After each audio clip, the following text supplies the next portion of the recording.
নমস্কার বন্ধুরা, কেমন আছো তোমরা সবাই? আশা করি খুব ভালো আছো, আমিও ভালো আছি।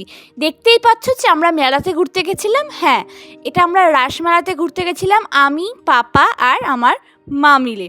তো আমি একটুখানি কেদারি মারার জন্য তো ফোনের ভিডিও করবো, সেটা তো হতেই পারে না। এরপর দেখতে পাচ্ছি যে আমরা মেলার মধ্যে হেঁটে যাচ্ছি, যত সম্ভব হবে প্রচুর ভিড়। ঠিক আছে, প্রচুর কানের, হ্যাঁ অবশ্যই আমি তো একটা কানের কিনবই, সেটাই স্বাভাবিক।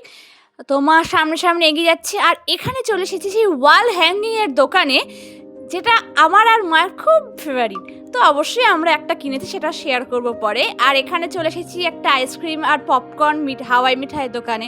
তো অফকোর্স আমি শীতকালে আইসক্রিম খাবো না, তো আমি ঠিক করলাম যে পপকর্ন খাবো। তো এখানে পপকর্ন বানানোটা আমি তোমাদের সাথে পুরোপুরি শেয়ার করলাম। তো দেখতে থাকো, যদি ভিডিওটা ভালো লেগে থাকে তাহলে অবশ্যই একটা লাইক করে দিও, অবশ্যই কিন্তু সাবস্ক্রাইব করে দিও।